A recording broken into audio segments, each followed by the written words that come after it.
Hi there, it's Evelyn Olivares. Welcome back to this pre-assessment session for you in developed teams and individuals. Well done for being here. I know this is going to be a great session for you, giving you some amazing insights into this particular unit, helping you to get that one step closer to your professional real estate agency. So well done for being here. What I'd like to do first of all is I'd like to start you off with a little bit of a video. It's a great time, I think, for you guys to be here. So stop reading, put your pens down, and watch this little bit of a video with a little bit of excitement. I think this was really appropriate for you guys in this moment. So here we go, and with our first video.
Awesome stuff. Well done.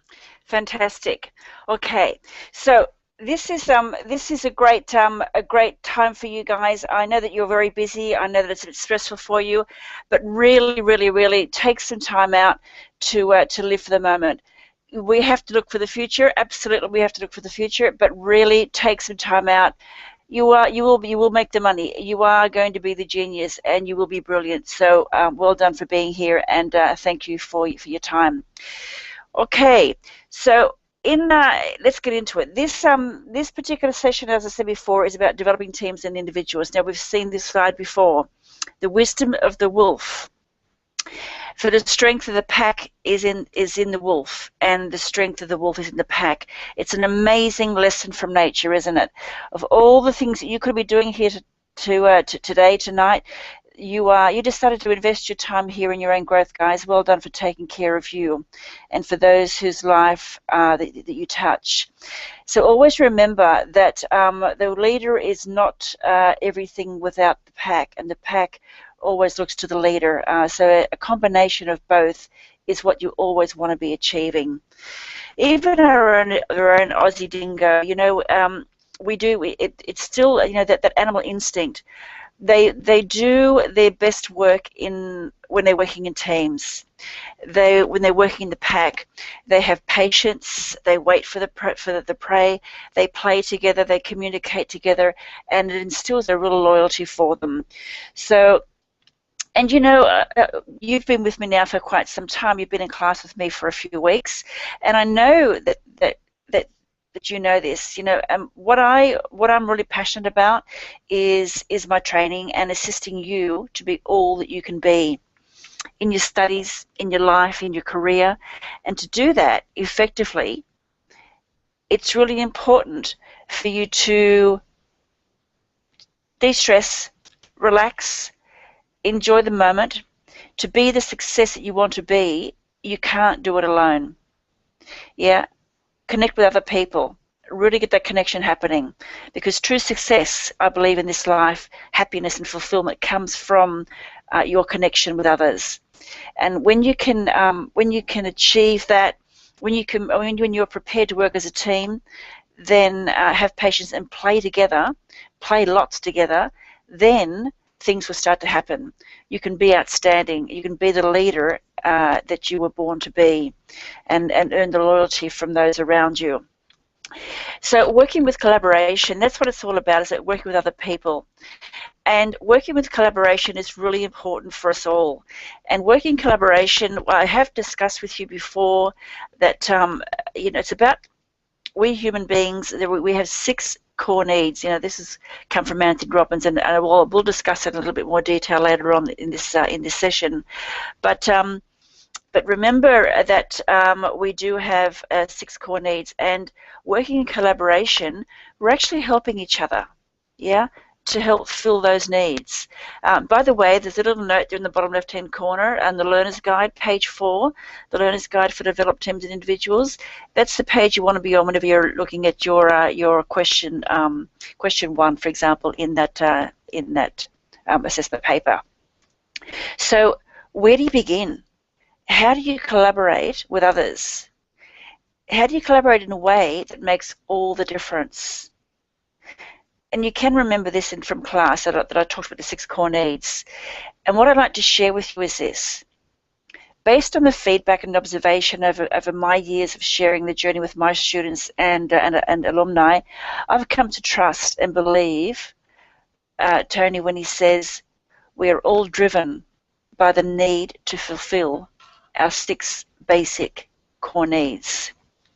They're not just our desires or wants, but they're profound needs which serve us as a basis of every choice that we make in our life. So how does this fit with working collaboration? Well, it's simple, really. Working in collaboration means that by inviting them to openly connect with you and share their ideas and their opinions, you're supporting them. At the same time, others can benefit from their contribution. When they're offering their insights and helping them to grow in significance, and it helps to strengthen the group. It helps to strengthen the certainty in the group, and inviting people to collaborate with you empowers them. It empowers them to feel, comfortable to safely open up, come out of their comfort zone and start really adding and contributing some great ideas and brainstorming with enough certainty and variety in their life by backing themselves. So you can see that all this is helping them to grow as individuals in a nurturing environment, which is what we are all looking for. Helping them to fill their own core needs. We all live our lives, based on these needs. So, and great leaders, above all, know that working in collaboration serves and supports and nurtures everyone involved. So again, there's it's page 4 there for that question. So I guess in short, collaboration, it's a process of effective communication. It's the work ethic. And when 2 or more people are talking, or they're talking about common goals and working together, they want to be able to do that in an environment where they're doing it, together. Everyone's contributing, not just the one person dictating from the top, because we live in a world where people and not robots produce results. Yeah, it's people. So we need to appreciate that and appreciate that people are wonderful. The people around us really are unique and different. So good luck with that question. Emotional intelligence, I've already asked you to get in there and have a look at Daniel Goleman at Harvard University. And it's only about 5 or 6 minutes, not very long at all, but it's certainly worth your while to get in there and have a look at that. So what is emotional intelligence? It teaches us control. It allows us to control your emotions and your emotions. Because if you don't control your emotions will control you. That's for sure. So recognizing and controlling emotions is an aspect of emotional intelligence. It's different, of course. Emotional intelligence is different from what we consider academic intelligence. The type of intelligence that enables some people to get good grades in school, for example, or you score well in your assessments. It's a really great thing when you can come to realize that it takes more than just one type of intelligence to succeed in our world, whether that be in your business or in your private life. Because when you're communicating with other people, colleagues and clients and friends and family, you might be in a position of negotiating about something. We all are. We're all trying to influence in some way, shape or form, and we're always in some kind of negotiation. And in negotiation, emotional intelligence involves recognizing how you and the other party are responding emotionally to each other in the discussion. So if the emotional temperature in the room seems to be heating up, if it's getting a little bit hot under the collar, then you may decide that it's time that you have to take a break. It's one thing to be able to spot negative emotions of the other parties, but if you start to lose control on that, it can really create some conflict. So we are going to be discussing this more in the next unit, of course, which is manage conflict and disputes.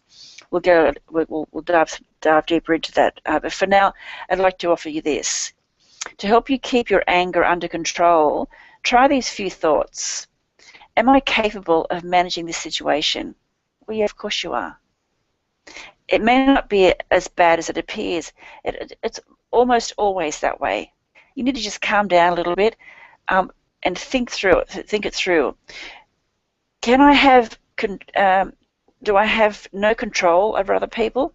You know what? You don't really have a control of other people's feelings. I know that some people can be very aggressive and loud and may cause other people to feel not very good.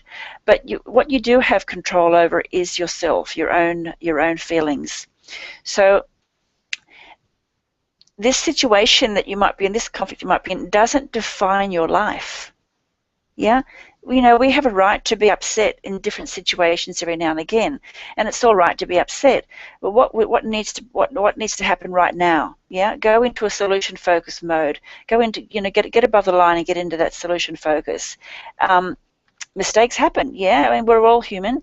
There's no need to feel threatened here. Just just, allow yourself to manage your anger successfully, and all will be well. That's for sure. And that's what emotional intelligence is all about. Great leaders know about emotional intelligence and use emotional intelligence every single day. You want to take your level of leadership to the next level. Yeah? See how the eagle sees. Go right ahead and do that. And if you haven't done it already, please find yourself somebody that can be your mentor. They may not know and don't need to know that they are your mentor, but think of someone who you truly respect. Yeah, someone you think, maybe one day I can be like that. I would love to be able to do what he or she does. So what is it for you? Who would you choose? Who would you want to follow and model, and then eventually lead? Yeah, have a good think about that, because it's a really interesting time and interesting question. So listening and asking questions. How well do you listen? And if you're to be a success in real estate, you must ramp up your listening skills, guys. The best negotiators, and we are negotiators in real estate, the best negotiators are often the quiet listeners. Those who patiently let other people speak. They give them the floor. Allow them to make their case. They don't interrupt people. Instead, they encourage the other person to talk and continue to talk. They ask the question and then shut up and listen. So there are two critical skills in the way that we listen, and we can be good communicators, and that is, we need to actively listen, and we need to ask the right kind of questions. Active listening is simply the process of paying attention, to what people are saying, acknowledging and understanding what the person's saying, and have a genuine attempt to walk a mile in their shoes. Put yourself in their shoes as best way you can. That's truly listening whenever you're not speaking, and when you're not, your mind isn't racing ahead trying to think of a response, to what they're saying. Just listen. And ask the right kind of questions. Ask questions that are going to help you to build rapport. Find their present state. Where are they now? Where are they headed? What's their desired state? What shared interests might you and they have? Yeah? How can that shared interest help you now in that communication process, in that meeting, in that listing presentation, that market appraisal, so that it's going to be the result is going to be a win-win? What does your client need? What's their present state? What do they want? Yeah? What's most important to them? And what's least important to them? Where are they headed? What's their desired state? Some great questions there. So, listening for understanding. In an ideal world, we would all do that, yeah? Why is listening so difficult? How often have you had a conversation with someone thinking you have communicated really well, only to find that what you've said is not what the other person's understood? It happens, right? So in much of our communication, the messages somehow can be misinterpreted and not received as well as we had intended them to. So I guess the short answer here is, in that ideal world, we would all listen for understanding. Yeah, listen for understanding. Show respect by paying more attention to what they're saying, and actively try to understand exactly what they're saying instead of listening for rebuttal. Formulating a comeback in our head is not going to do you really much service at all. You want to listen intently, actively for your client. Remembering that whenever you're talking to your client, remembering to always be aware of trying to identify which quadrant they fit into. Are they the dominant personality? Are they the person who's quite demanding and ambitious, aggressive, decisive, very driving and pioneering? Or are they the influencer? Are they the people magnet who love to and inspire other people, very enthusiastic, persuasive kind of people, very convincing, and warm people. The D and the I, of course, are those outgoing, those extrovert types. Are they more in the steadiness quadrant, where they're more focused on family loyalty, and they're much more relaxed and passive and consistent? They don't like to change very much. They just prefer to keep things consistent, steady, stable, and all those kind of things. Very deliberate, very predictable kind of people. Or are they the compliant kind of person, the perfectionist, the one that must get it right? Very careful individual, very diplomatic, very tactful, cautious and exacting. And of course, the S and the C are more the introverts. Yeah. So that's you can answer some of that in your question number 14. All the time, you want to be looking at and using your sensory acuity. Sensory acuity is so very important. I've talked to you in class about, watching people's eye movements and watching their body language. You need to see, hear, and feel people. Use your olfactory and your gustatory, also your smelling and your tasting as well. Use all your senses. All of them. What's going on around you? What questions are you asking, and what response are you getting? And is the response you're getting, does their body language read the same? Yeah, because very often it doesn't, does it? So, are you listening to your own internal signals, or what are you really want to do, or are you doing what you think others expect of you or demand of you? Be very aware of what your client or what the person in front of you, the one you're communicating with, is up to, and watch their body language around that. Always be judgment-free. You always want to be self-reflecting. What's happening in this conversation? Is it heating up, or is it getting quite cold? If it is, what's happening? Use some feedback. Ask for feedback. Express yourself as much as you possibly can, and use the right kind of question. Ask the right questions. Build rapport with people and really connect with them. Validate people whenever they're with you. Validate them. Always be actively listening, and suspend your judgment. Don't judge people. It's not a very cool thing to do. So just be there with them wholly and solely, and you'll find that you'll be much more successful in this people business, which is what we're in. Remembering also that our words can either hurt or heal. So be very careful what words you use. Disempowering language, avoided at all costs. It brings up all kinds of stuff for you and for the other person. Leave your baggage at the door. Yeah. Don't have any breakdowns, or if someone has a great idea, for example, in the office, don't kill their ideas. Listen to them. Listen to them and allow them to open up and to share freely. So the art of asking questions. If developing teams and individuals means working in collaboration, what else does it involve? We've discussed earlier that collaboration not only involves listening, but it's also about asking questions as well. You might remember that now. So look at this topic.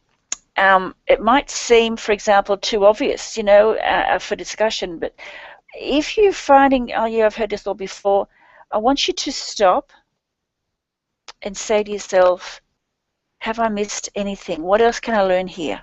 Yeah? Don't shut yourself down. Stay open, because there's much more coming your way all the time. Yeah, there's different ways of saying things, different ways of understanding things, different questions we should be asking, and different answers to those questions. That's part of everyday life. Yeah. So the obvious thing is not always crystal clear. They're different kinds of people, different kinds of questions, and if the purpose of questioning your client or the person you're with is to get information from them, some questions are in fact better than others. So we have two ways. We have closed questions and we have open questions. And closed questions, of course, are designed to elicit a simple yes or no answer. Are you sick today?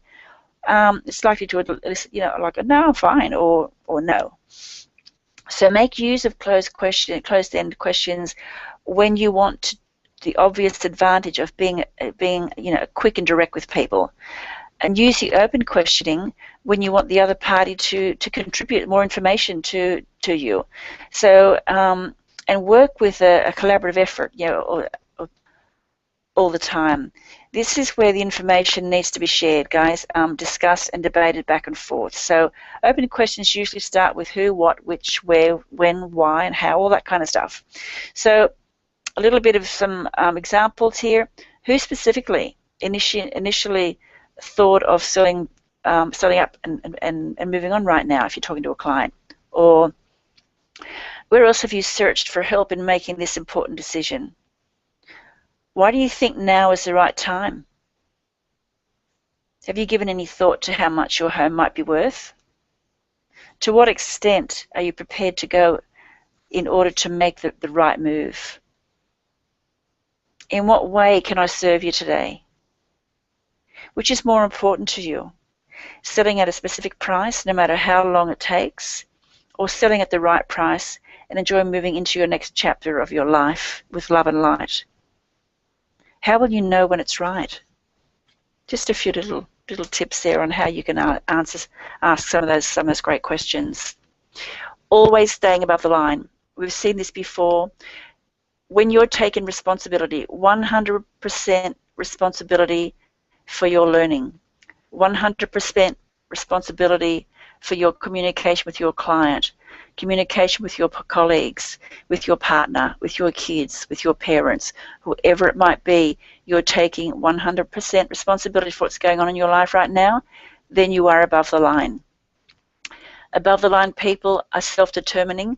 They hold the power within themselves. They control and influence. They're future-focused. Don't fall below the line. Blaming, accusing, denying, justifying, and making excuses, shifting responsibility. You're playing the victim, and you're giving your power outside of yourself. So remember always to stay above the line. Really important. So next question there is listening for rebuttal. What on earth does that mean? It's combative listening. Yeah, you're listening, pretty much in order to have an argument.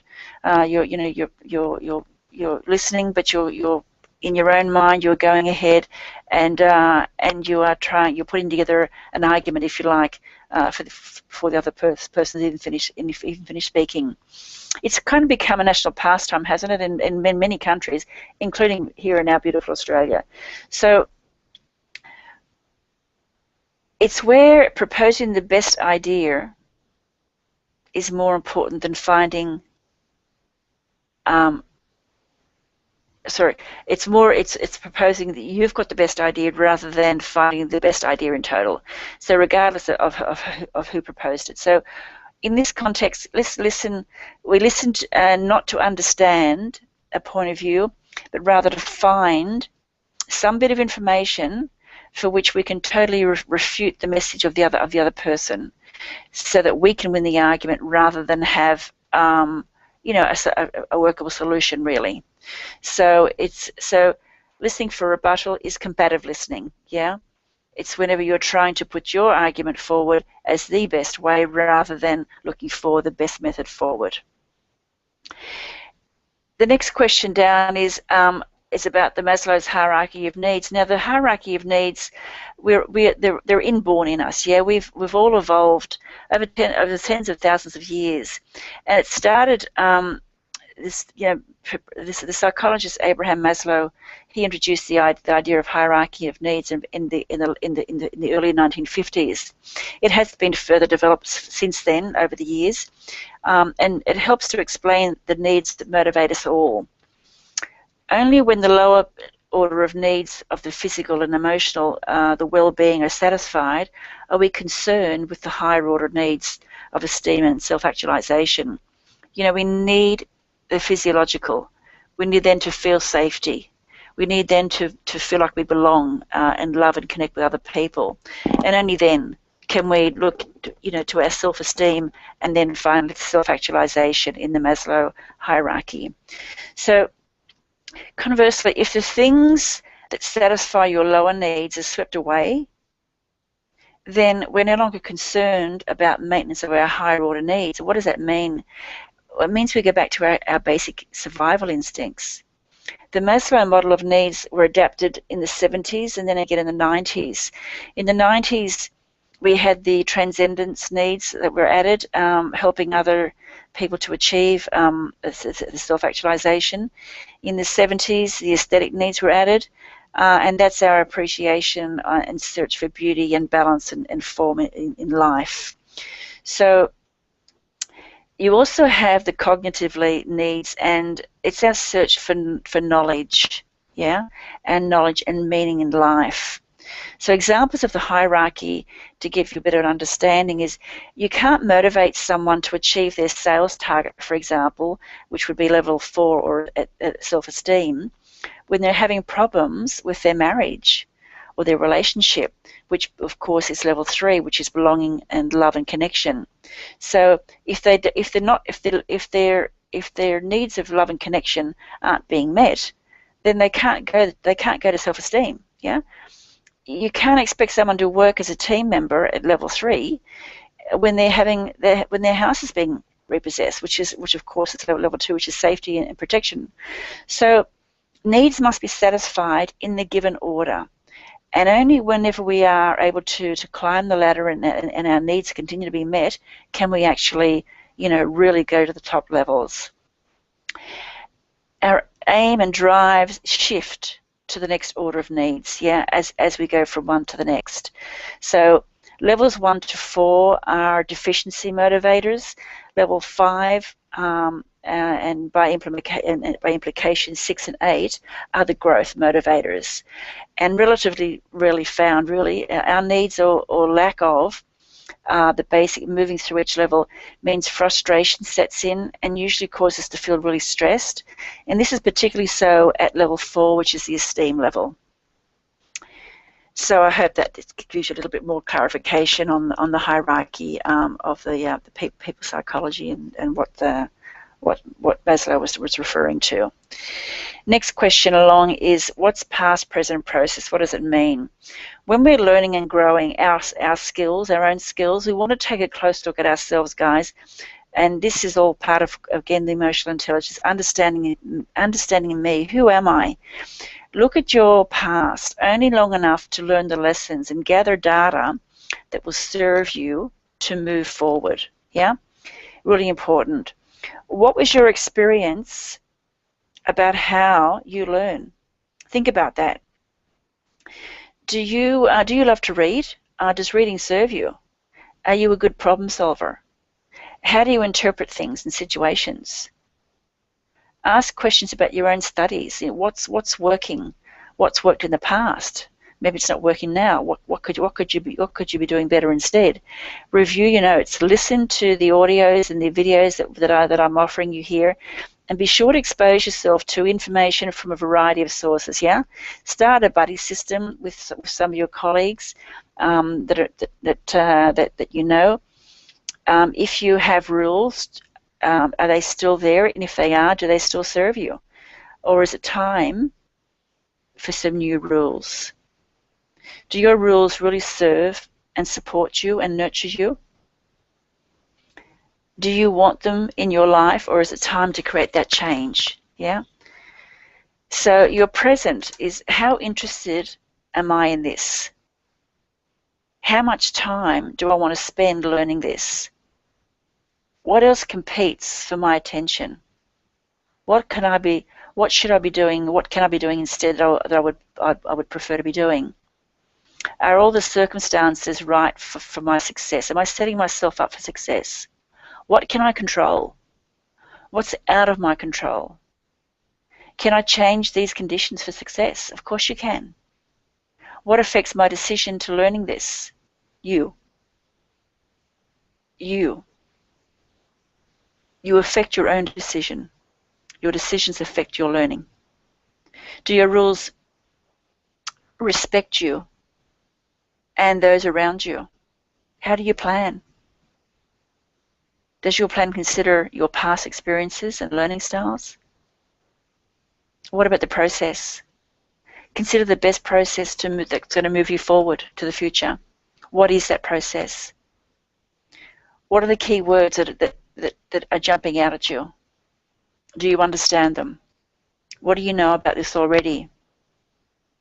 Because it's in discovering the unknown that you create the most transformation. Everything known is already known. Everything unknown is where the magic is. We can create through our actions and through our inactions lots and lots of different things. What could you do if you take responsibility for your own learning? I wonder, where would it take you? Would it give you the start you're looking for? Interesting questions, aren't they? So go through those questions in your notes. Really, really take a good look at yourself and what's going on. What could you do better? Next question. It's review. Built-in review. Every process should have in place a method of ongoing review. Measure and monitor. This helps you to build your own current strategies and to grow your knowledge bank. Determine what you did right and examine what you could do better, and ask yourself, did my plan work to my strengths and weaknesses? Was my choice the right choice under the right conditions? Was I disciplined enough to follow it through? How will you know when you've got there? Did you succeed? Did you celebrate your success? And the next one is feedback. We use feedback because it is the most cost-effective, most powerful, yet most underused management tool that we have at our disposal, guys. Feedback is power. It helps people to work at peak performance and stay on track. Feedback can also be very motivating and energizing for you and your team, and it shows a direct link to employee satisfaction and productivity. People like to feel involved and identified in their business, and feedback gives you that. What this means is effective leaders absolutely have a great antennae. They understand the impact of their behavior has on other people, and they subscribe to a time-honored maxim, which is first, know thyself. We don't have to agree with people's perceptions, but if we are aware of them, we want to be in a position where we respect them and have a mutual respect. Empowering people, use it, guys, to motivate yourself and motivate others. People will make decisions. Whenever you empower people, they make decisions that affect their work, and they're really happy doing it. They will take more risks and gain many more rewards by doing it. So empower other people. That's what developing teams and individuals is all about. We've discussed before about the 6 core needs, and I just want you to have another little look at that. We have certainty and variety. They're our most basic survival needs. We have significance and connection. This is where our success lies. And our true fulfillment comes when we are contributing to others and we're growing. Because you know, at the end of the day, I think it was the guy who created McDonald's, Ray someone, I can't remember his name, but he said, we're either ripe, we're either green and growing, or we're ripe and rotting. So you always want to be growing, guys. Always want to be growing. We have also the 7 needs of the ego as well. And the 7 needs of the ego, of course, are I need to know, I need to justify, I have a need for drama, I need to look good, I need to get even, I need to judge, and I need to be right. Everybody has these needs. Everybody. And we're going to dive deeper into that again a little bit later on. But for now, I'd like you to think about for a moment what it actually means.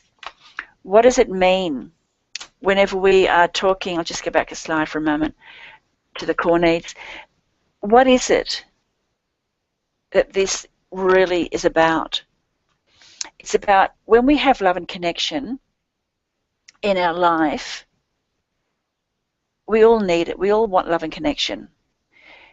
And it's at the core of our being. You know, it's the strive, it's what we strive for and hope for, is love. We need to feel loved and touched in order to survive. It's our core instinct. Imagine what lengths people will go to in order to get this need met. It's amazing. Equally, it's valid in family, in our relationships and our business relationships.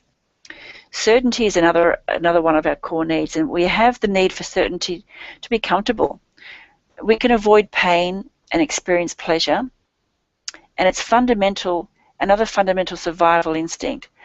But the more uncertainty you have, or the more variety you have, you can live with, the more you'll achieve, the more you'll learn, and the more alive you'll feel.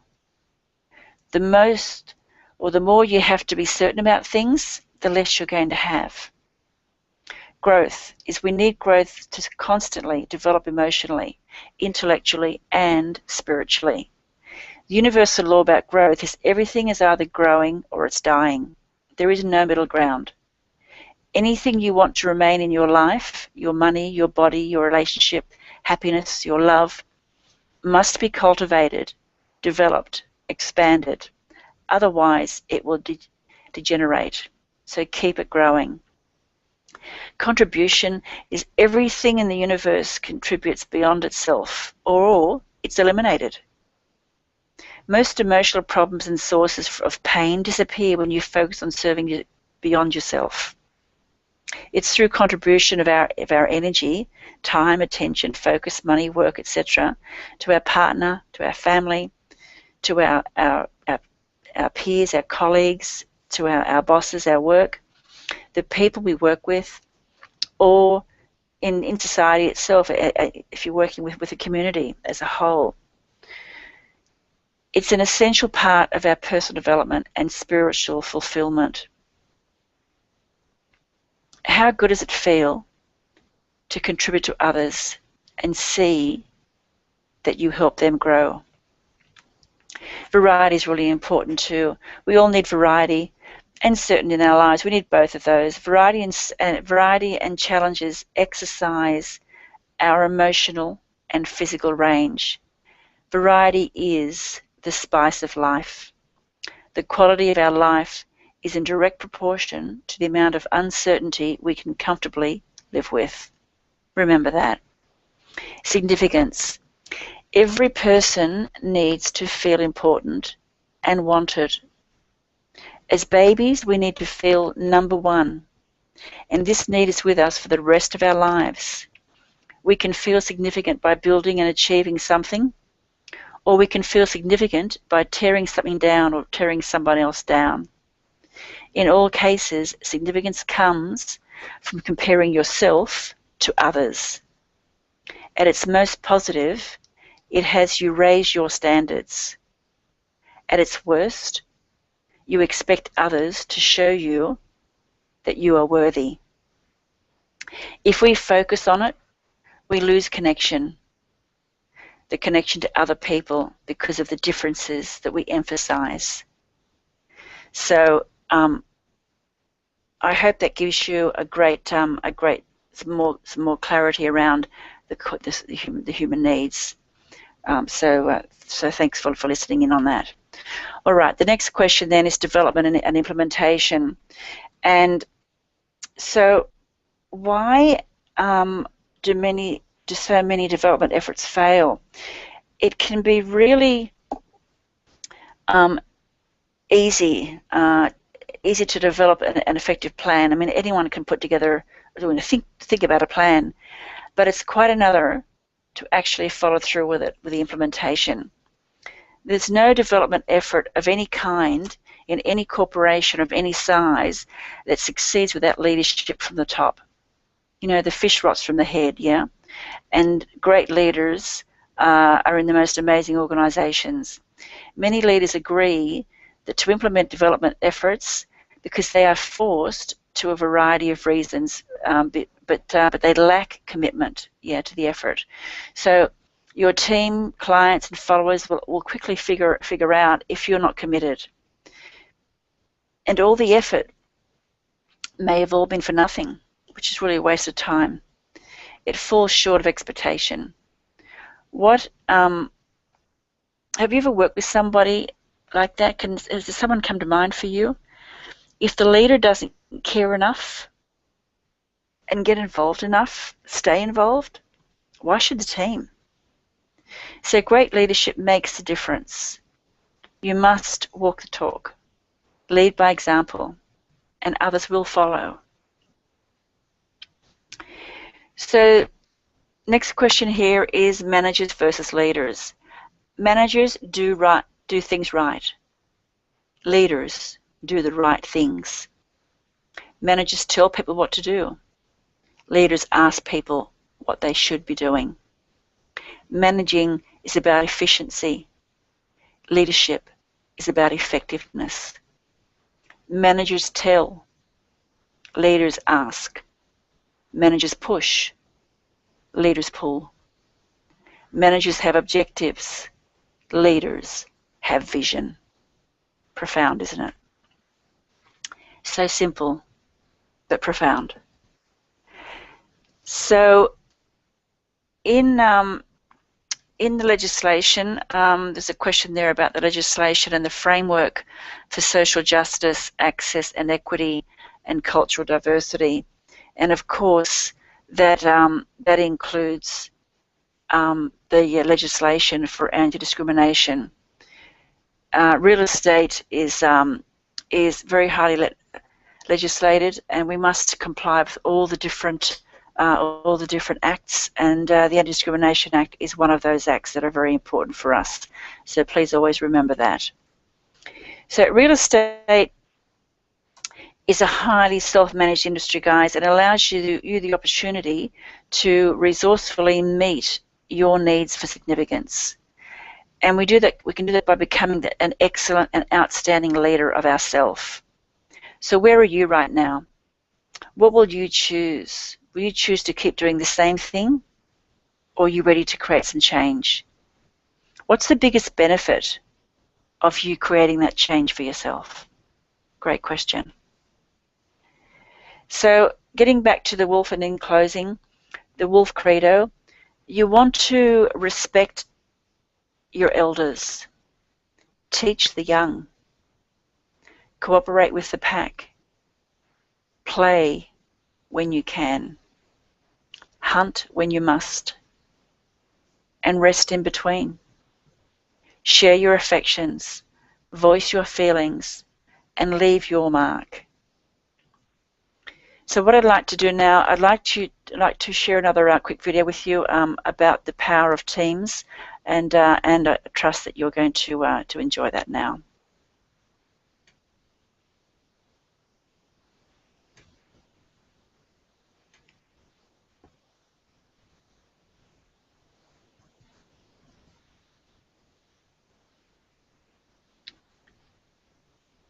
I've deleted it, so let's not worry about that one right now. We'll just keep moving on.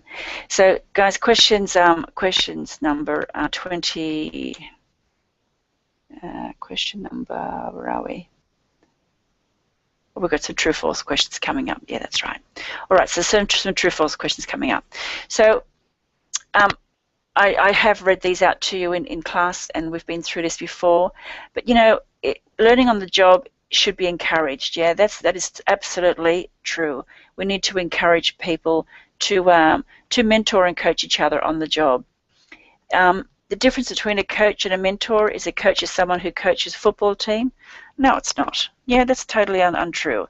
You know, the coach is the one who is a bit like a teacher, I guess, if you like, and the mentor is the one who has so much more knowledge. When people just really, you know, are attracted to that mentor, and the mentor might take you under their wing. They are the expert, absolute expert in the field. Maximizing your learning by using a buddy system, absolutely. That's the best way to do it. Yeah, it's always good to work with other people. That's part of working and developing teams. Great leaders really delegate the responsibility of true coaching to others in their office. Yeah, look, I believe that's true. You know, I guess either true or false could be right, depending on what you think. But I truly believe that, because if I mean, obviously the subordinates, maybe the sales managers and people like that, do the coaching rather than the business owner. But you know, a business owner who's a true leader, a great leader, and a great mentor, you know, we often see some bright shining star. You know, it comes in and joins our office. That bright shining star. I truly believe that if I was the mentor, and I seen a bright shining star, I would want to mentor them. I would want to coach them myself, and not always delegate that responsibility. So for me, that question is true. As the principal of the agency, you don't stand to benefit at all from your time mentoring. Well, you know, I think that's false. I think it's a great thing for you as the principal to mentor your staff, and I trust that you will do the same thing. Teamwork is an idea preached by many, but not practiced very much, and that's true, absolutely true, because people don't have common goals. If you have a great leader and the goals are aligned, the objectives are aligned, fantastic. That's the best way to do it. If we have visionary leadership that inspires and engages people, it produces a cohesive team. Absolutely, it does. When meeting the team members, you should first focus on defining the desired result. That's true, and setting your outcome in advance. Absolutely true. An agenda should be prepared before the schedule. That part of this question is true. It's best set by the highest ranking member or management. Not necessarily. Yeah, I don't believe that's the case. I believe that the agenda should be set, but can be set by anyone in the organisation. It doesn't have to always come from the top. Presenting and sharing ideas or opinions allows for free-flowing powerhouse of learning. Absolutely, it does.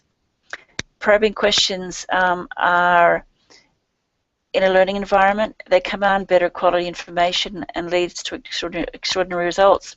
Sure do. Absolutely, they do. Keep probing, asking the right kind of questions. First step to resolving management team is to let me just get rid of this again for you for a moment. Just give me a moment. The first step in resolving management team differences of opinion is to understand what they are. Absolutely. Framing is identifying the difference in precise terms. So to do this effectively, active listening skills are required, and not listening for rebuttal. So just very quickly going back there so you can have a look at it, because I actually had the wrong video up before, the wrong screen up before. So there we are. This is the first lot of true/false questions, and our second lot there. So just how much life is a personal adventure, guys. How many opportunities will you now be able to grab as a result of your new learning? Just hang in there, stay with it. It's really worthwhile, but again, staying in the moment and really enjoying what's going on in your life. So I'm going to leave you now with another great video. I think it's wonderful. Hope you can stay around for it. If you can't, that's fine. I'm going to play it now and see and hopefully see that it's going to take you out into a great week.